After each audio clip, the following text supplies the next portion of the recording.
Hello दोस्तों, welcome to my YouTube channel NK law point. तो दोस्तों, आज हम लोग का टॉपिक है जनहित याचिका।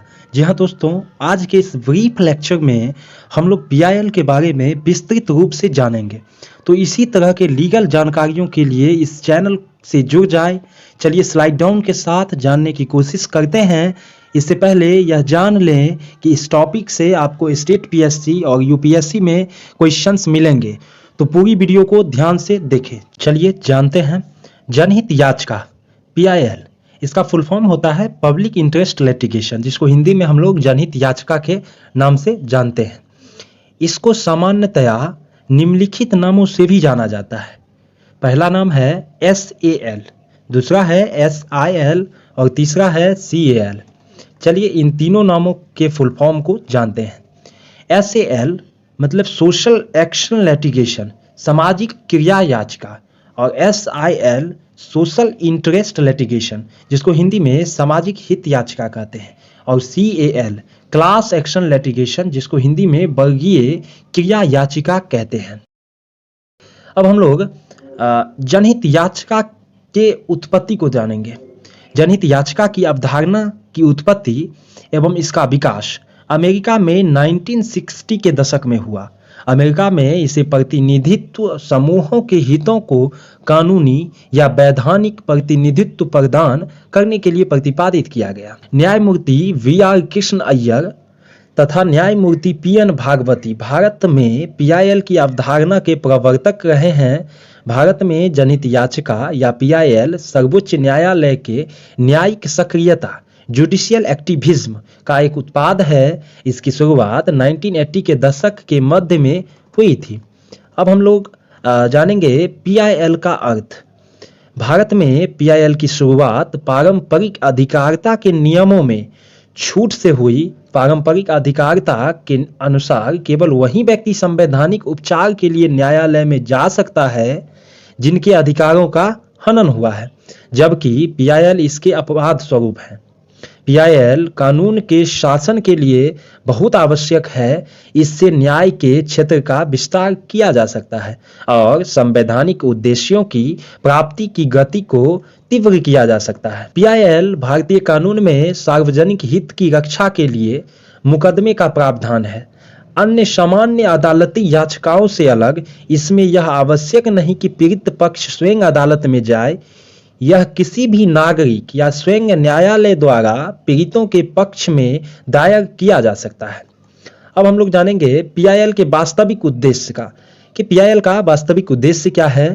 पहला है कानून के शासन की रक्षा, सेकंड है सामाजिक आर्थिक रूप से कमजोर वर्गों की न्याय तक प्रभावकारी पहुंच बनाना, और थर्ड पॉइंट है मौलिक अधिकारों को सार्थक रूप में प्राप्त करना। तो ये तीनों पॉइंट हैं इनके वास्तविक उद्देश्य, पीआईएल के वास्तविक उद्देश्य। अब हम लोग जानेंगे पीआईएल का विषय क्षेत्र। सन 1998 में सर्वोच्च न्यायालय ने पीआईएल के रूप में प्राप्त याचिकाओं पर कार्यवाही के लिए कुछ दिशा निर्देश दिए। इन दिशा निर्देशों को 2003 में संशोधित किया गया और इसके अनुसार कुछ श्रेणियों में आने वाले याचिका ही जनहित याचिका के रूप में स्वीकार किए जाएंगे या किए गए। तो हम लोग देखेंगे कि वो कौन कौन मामले हैं जिनको जनहित याचिका के रूप में स्वीकार किया जाएगा। नंबरिंग के अकॉर्डिंग देखते हैं। नंबर 1 बंधुआ मजदूर, नंबर 2 उपेक्षित बच्चे, थर्ड पॉइंट श्रमिकों को न्यूनतम मजदूरी नहीं मिलना, आकस्मिक श्रमिकों का शोषण तथा श्रम कानूनों का उल्लंघन एवं व्यक्तित्व मामले आदि।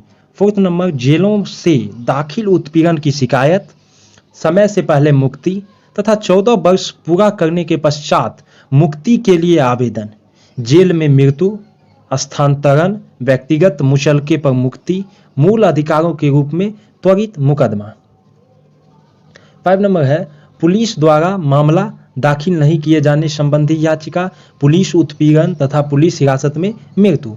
6 नंबर महिलाओं पर अत्याचार के खिलाफ याचिका, विशेषकर वधू उत्पीड़न, दहेज दहन, बलात्कार, हत्या, अपहरण इत्यादि। 7 नंबर अनुसूचित जाति तथा जनजाति एवं आर्थिक रूप से कमजोर वर्गों का पुलिस द्वारा उत्पीड़न की शिकायत संबंधी याचिका। 8 पर्यावरणीय प्रदूषण संबंधी याचिका, पारिस्थितिकी संतुलन में बाधा, औषधि, खाद्य पदार्थ में मिलावट, प्राचीन कलाकृति, वन एवं वन्य जीवों का संरक्षण तथा सामाजिक महत्व के अन्य मामले से संबंधित याचिकाएं।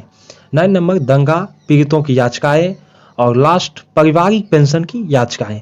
तो ये कुछ मामले, इन मामलों का जो याचिका दायर होगा वो PIL याचिका के रूप में स्वीकार किया जाएगा। अब हम लोग देखते हैं निम्नलिखित मामलों के अंतर्गत आने वाला याचिका PIL के रूप में शामिल नहीं होंगे।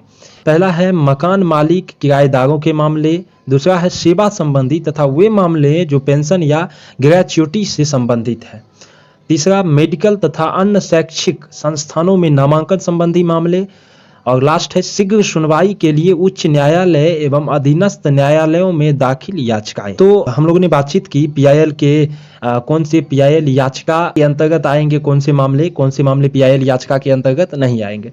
आई होप अगर आप लोगों को वीडियो अच्छा लगा हो और कहीं ना कहीं आपको ज्ञानप्रद अनुभव हुआ हो तो हमारे इस चैनल को सब्सक्राइब करना बिल्कुल नहीं भूले, लाइक शेयर कमेंट अवश्य दीजिएगा और इंतजार करें फिर हमारी नेक्स्ट वीडियो आप लोगों के सामने बहुत जल्द आएगी। तब तक के लिए bye bye, have a nice day.